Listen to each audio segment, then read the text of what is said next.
Boa tarde, professora Arminda. É um prazer recebê-la. A professora é uma referência na Faculdade de Ciências Sociais e Humanas, na UBI, e também é presidente da faculdade. A professora conta com um vasto currículo nas áreas do marketing, ambiental, na sustentabilidade, na gestão e no empreendedorismo. Para começarmos, gostaria de que nos contasse de forma breve como é que foi o seu percurso até chegar a professora catedrática e até assumir funções de direção académica na UBI. Quais é que foram para si os momentos mais marcantes desse caminho? Ok, bem, vamos ver se eu não me esqueço de nada. Antes de mais, agradecer também o vosso convite e agradecer também o vosso interesse, não é? Por mais que digamos que não, é sempre bom vermos reconhecido, no fundo, o nosso trabalho e o nosso valor. Sim, de UBI já lá vão cerca de 25 anos, não é? Ou até um pouco mais.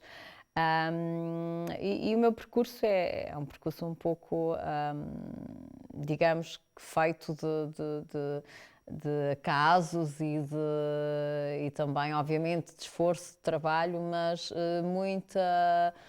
muitas das coisas e das funções que, entretanto, fui assumindo, não foram propriamente planeadas, ou seja, eu não tinha aquilo a que vocês hoje falam muito, que é ter um plano de carreira e, portanto, e depois trabalhar muito esse plano de carreira. Não, eu fui deixando que as coisas, portanto, acontecessem.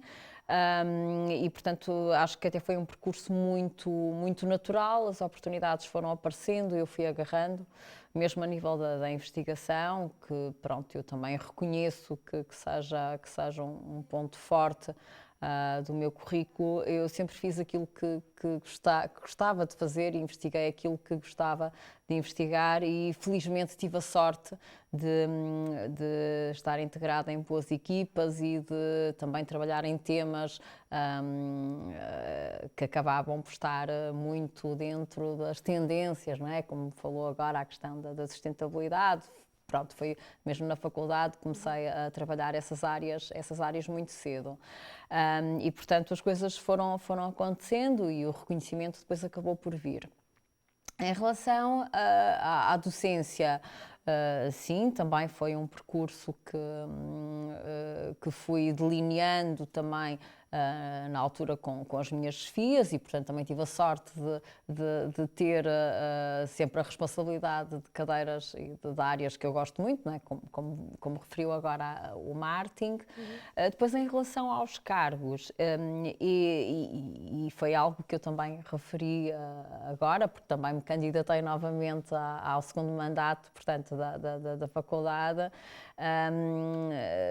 Foi algo que eu já referi mais do que uma vez, e que é o seguinte: eu nunca estive na UBI portanto, sem cargos. É uma coisa algo natural, porque apesar de ter estado algum tempo como professora, na altura, portanto, nós ainda tínhamos os assistentes, não é? Os monitores, ao fim e ao cabo, e depois também estive algum tempo como professora convidada, mas fora esse período eu sempre tive alguma responsabilidade. Eu costumo dizer que não concebo estar numa posição, estar num sítio e só receber. Acho que nós também temos que dar. E então, desde muito cedo, tive as direções de curso, não é? Estive no primeiro ciclo de marketing, eternamente quase, não é? E depois também uma curta passagem pelo mestrado, pelos Erasmus, coordenação, aliás, de mobilidade. Depois, presidência do departamento. Eu sou do departamento de gestão e economia, portanto é a minha área também. E depois disso, sim, mais 4 anos de presidência de faculdade e agora veremos, não é? Penso que também não haverá problema com a reeleição, porque, infelizmente, porque eu acho que, portanto, devia haver realmente escolha, mas sou novamente candidata e única candidata.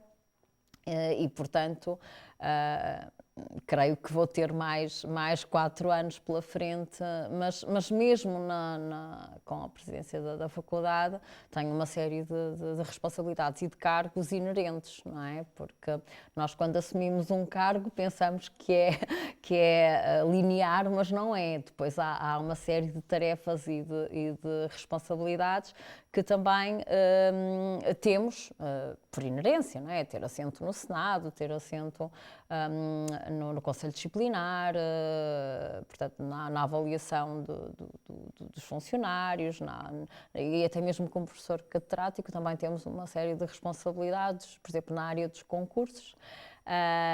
E como tal, portanto, passou muito rápido, na verdade. Foi um percurso e foram tempos muito bons. E também uma das coisas que me recordo é que me falou dos momentos marcantes e sem dúvida eu posso dizer que tive momentos muito felizes e continuo a ter. Mas creio que um deles, portanto, que me marcou muito foram as minhas provas de agregação, porque pela primeira vez tive os meus pais a assistirem e portanto, isso tornou o dia imensamente feliz.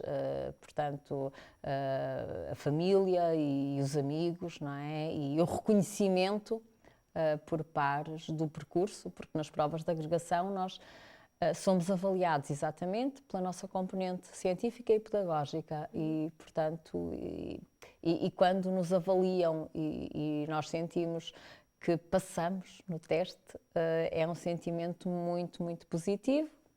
Portanto, acho que foi assim um dos momentos mais marcantes, mas sim, todas as tomadas de posse dos cargos que tenho assumido, todos esses dias somados, não é? Os jantares de Natal, os convívios com os funcionários, todos esses dias somados fazem dias sempre muito importantes para mim.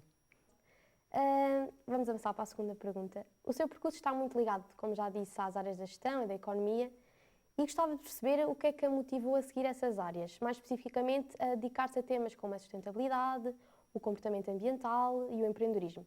Houve alguma inspiração pessoal, académica ou até circunstâncias profissionais que a tenham orientado para esse campo?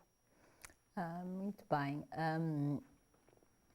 Realmente a área da gestão, desde cedo, portanto, me cativou quando fazemos os testes psicotécnicos e tudo, eu percebi que tinha alguma inclinação. Mas também percebi desde cedo que não queria nada com a área financeira, portanto, os números para mim, portanto, tem que fazer parte, obviamente, mas gosto muito mais da área de recursos humanos e gestão de marketing e, portanto, a parte comercial, a parte de lidar com os clientes. Depois também como estagiei nessa área, na área da distribuição alimentar, portanto também percebi que era uma área que me entusiasmava e que me acabava por fascinar. Depois nós também, à medida que vamos, quando fazemos carreira na academia, uma das componentes, obviamente, é a questão das aulas e sempre gostei muito de dar aulas nestas áreas, mas depois ao nível da investigação vamos percebendo as tendências, não é, que surgem. E foi um bocadinho também atrás dessas tendências que eu acabei por ir e por enverdar por este caminho mais recente na área dos temas ligados à sustentabilidade.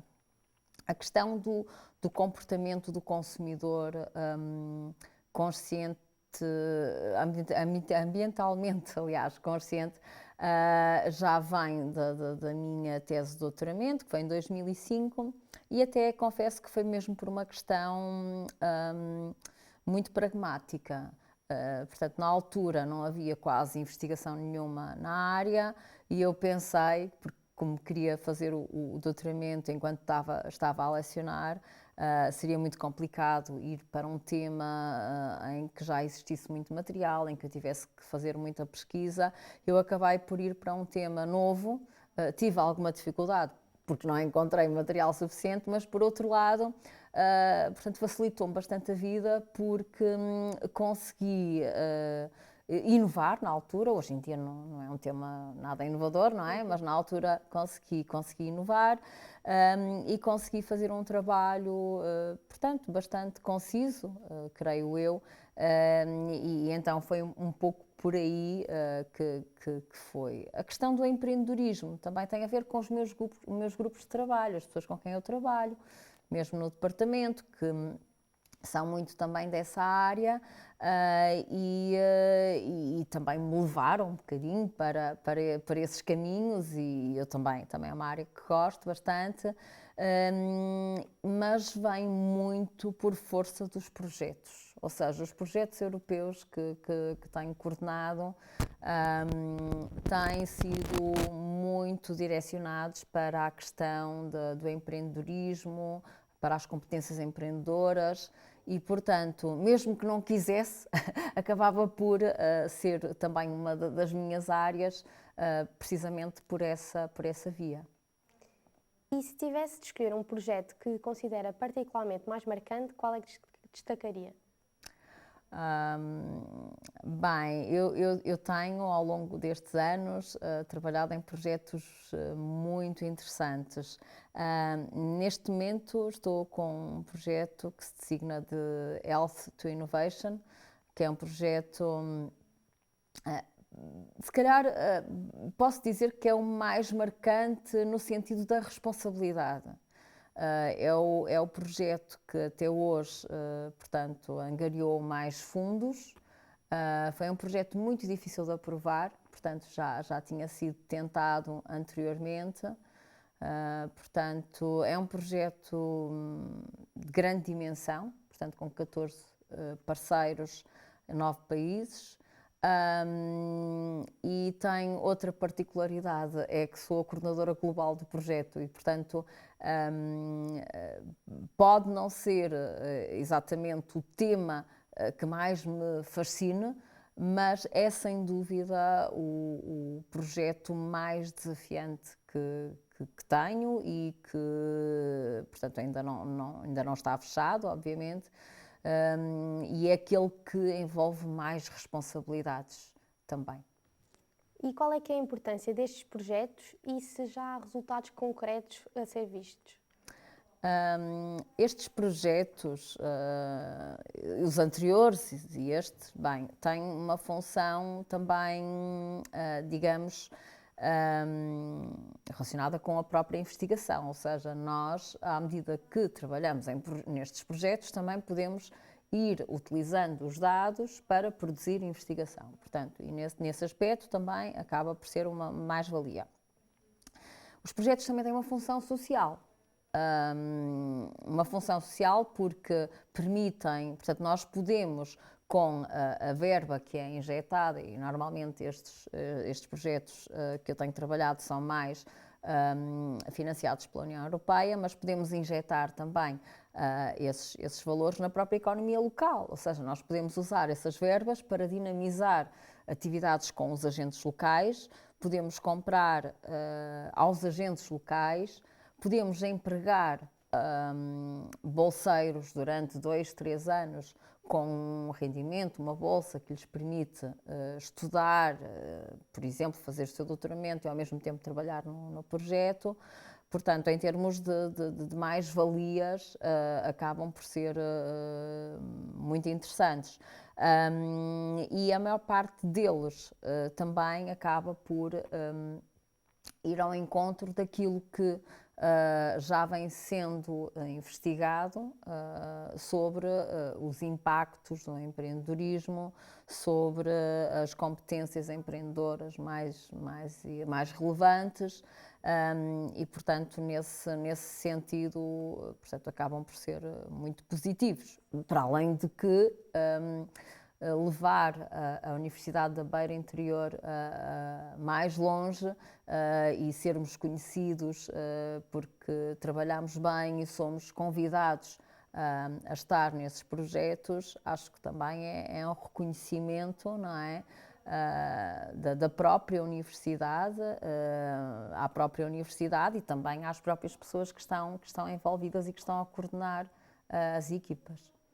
O seu currículo indica que publicou mais de 100 artigos, capítulos, livros e orientações académicas, todos com foco no tema da sustentabilidade, do comportamento pós-ambiental, energia e empreendedorismo. Como é que define hoje o núcleo da sua investigação e quais é que acha que são as principais contribuições?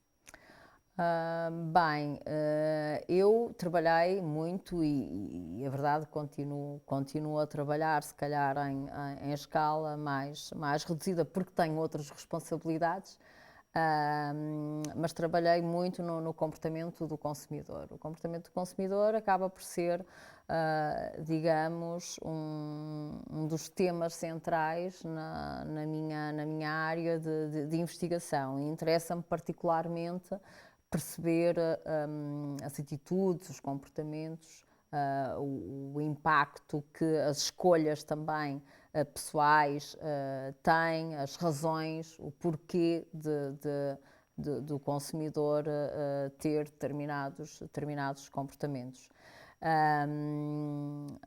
Os resultados do meu trabalho também acabam por estar publicados e, portanto, estão consolidados e, felizmente, são citados por outros investigadores, portanto, significa que construí alguma coisa que, no fundo, está a ser usada e validada por outros trabalhos, mas, por exemplo, na área dos projetos, tem sido um dos outputs mais interessantes tem sido a construção de plataformas, por exemplo, de e-learning, e acaba por ser muito reconfortante ver que os materiais são usados, que as plataformas são usadas, que continuamos a ter, portanto, que há alguma utilidade até para o ensino desse trabalho que foi realizado. Eu posso lhe dar um exemplo. Eu tenho uma disciplina que leciono em inglês, que se chama Sustainability,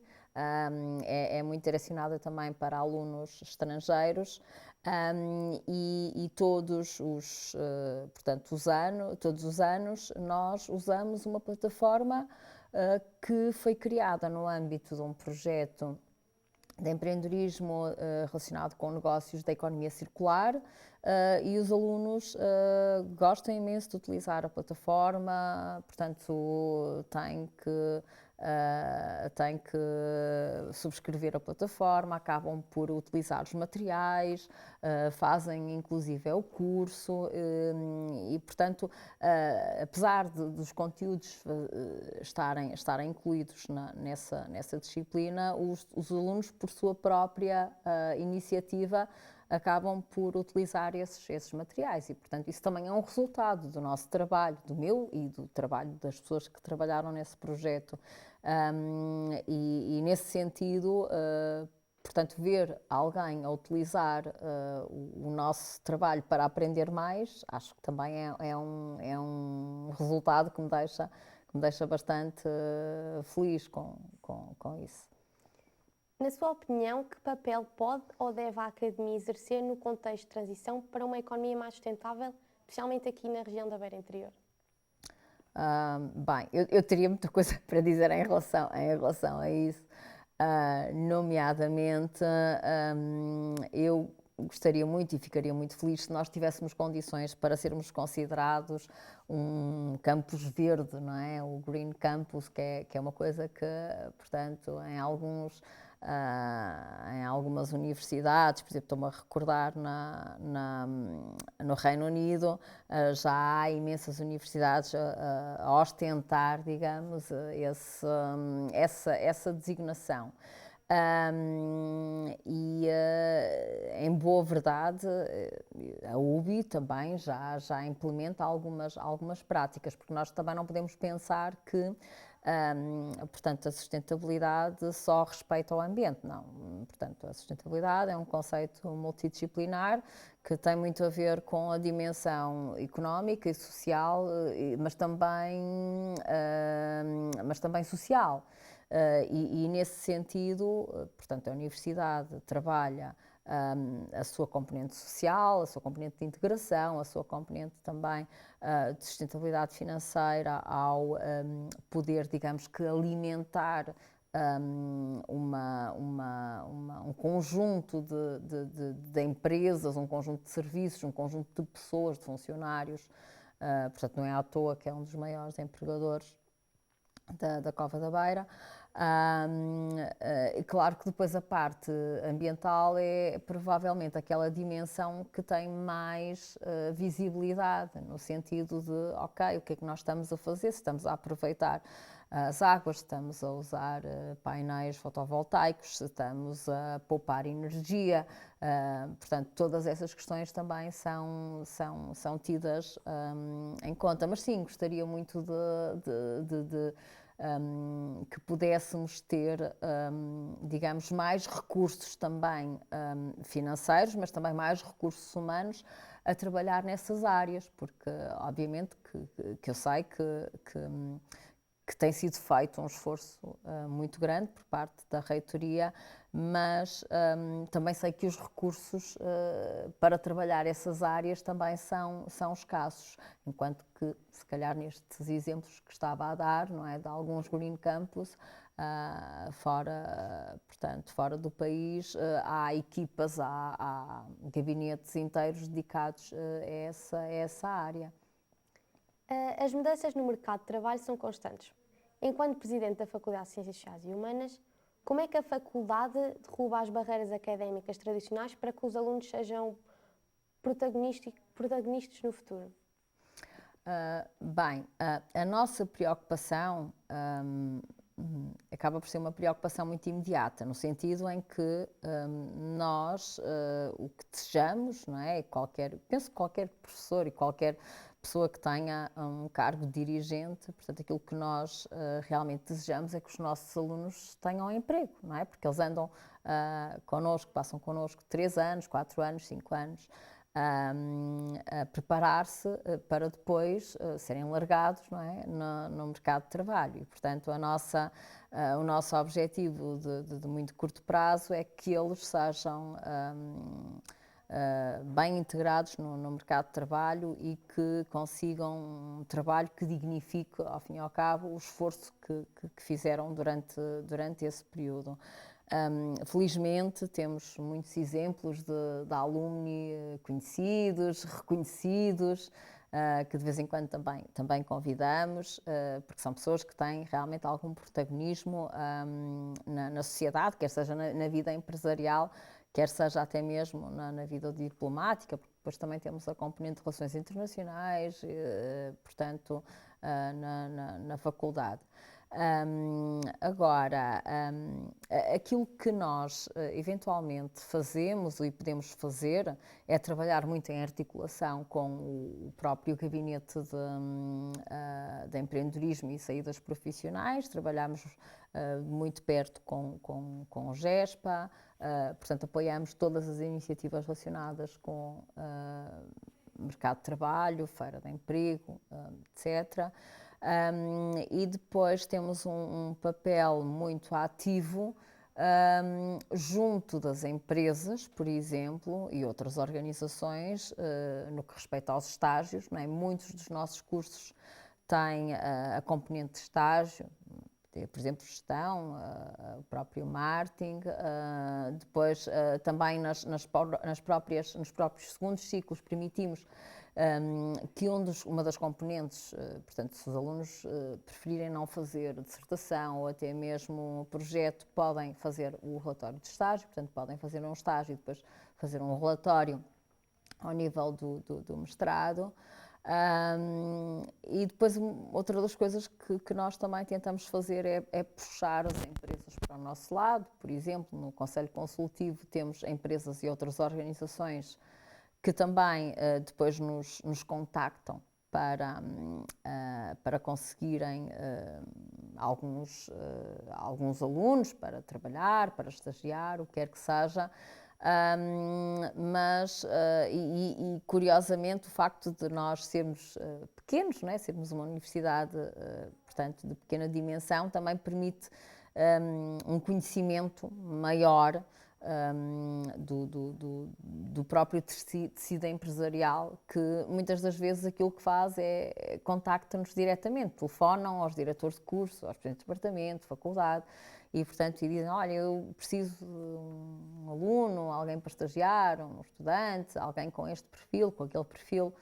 E nós, exatamente por termos essa agilidade, não é? E termos essa porta aberta, conseguimos dar também resposta e, portanto, e para mim é sempre uma satisfação perceber quando vou a uma empresa ou quando vou a um local qualquer encontrar um antigo aluno e perceber, portanto, o quanto ele evoluiu e o quão profissional é esse aluno. Mas sim, fazemos um trabalho de muito de proximidade, digamos. Como é que as universidades conseguem evitar o abandono escolar por universitários ou estudantes que tenham mais dificuldades? Bem, primeiro é preciso sinalizar muito bem. E às vezes essa sinalização não é líquida, não é assim tão evidente.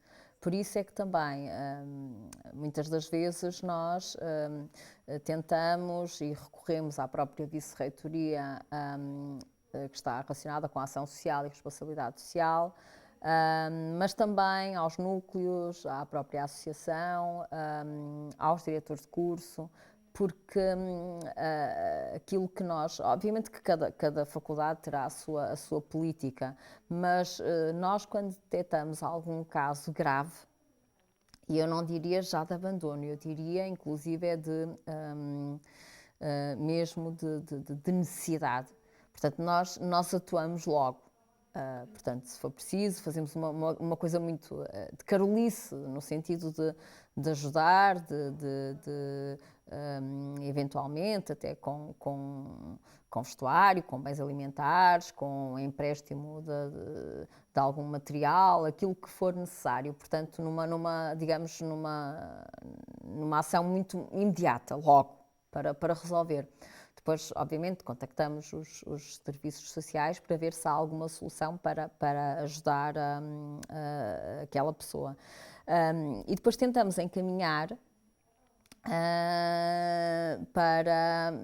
e dar conhecimento dos apoios que existem, não é? Porque a universidade também tem apoios e os próprios alunos também podem concorrer a bolsas de apoio, podem tentar ficar, por exemplo, nas residências portanto, também acho que muitas das vezes aquilo que existe é alguma falta de informação. Muito embora aquilo que eu sinto é que os alunos nacionais estão muito mais informados portanto, conhecem alguns dos mecanismos da ação social e recorrem, e muito bem, a eles. Inclusive, alguns deles depois acabam por estar integrados em alguns programas ocupacionais. Que legado é que gostaria de deixar na UBI?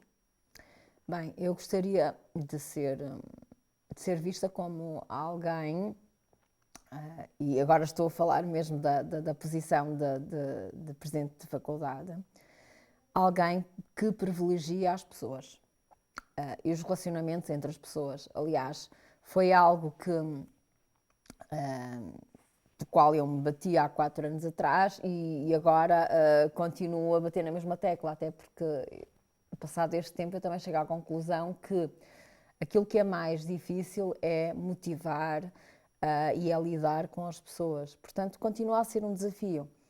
E acho que aquilo que me deixaria mais feliz, quando eu estivesse reformada daqui a muitos anos atrás, era exatamente não se lembrarem de mim porque escrevia um artigo muito citado, perdão, porque dava muitas aulas ou porque tinha projetos, mas principalmente porque fui uma pessoa que era amiga, que ouvia, que dava importância mesmo e eu sinto que me esforço bastante para fazer isso.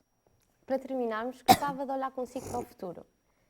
Tendo em conta o seu percurso académico, os desafios de hoje que são colocados à sociedade e também os seus projetos futuros, o que é que gostaria de ver concretizado daqui a 10 anos? Seja enquanto académica, investigadora ou simplesmente enquanto cidadã? Bem, eu não vou ser muito ambiciosa, porque é verdade, porque neste momento nós estamos a enfrentar uma crise, não é? Ou vamos enfrentar uma crise nas colocações de alunos. Estou algo reticente em relação àquilo que vai acontecer no interior, nas instituições do interior, porque pronto, já se imagina que poderão haver algumas fusões, alguma redução do número de alunos e, portanto, eu acho que aquilo que eu gostaria mesmo de ver daqui a 10 anos era de ver que a UBI sobreviveu e subsistiu e continua a existir e continua a oferecer um ensino de proximidade e de qualidade aos seus alunos. Portanto, era basicamente isso, precisamente porque, sem querer agoirar, sem querer pensar em cenários muito drásticos, há um receio generalizado por parte das instituições do interior que possa haver algum esvaziamento das nossas instituições e uma grande deslocalização de alunos para a faixa do litoral. E, portanto, há um receio mesmo muito vincado disso. Portanto, obviamente eu também não sou insensível a esse problema e não podemos ser ingênuos ao ponto de pensar que isso não pode acontecer. Por isso, sobrevivermos e estarmos cá daqui a 10 anos em condições similares, acho que já vai ser uma vitória. Tá, muito obrigada, professora Arminda, foi um gosto recebê-la aqui. Obrigada eu. Obrigada.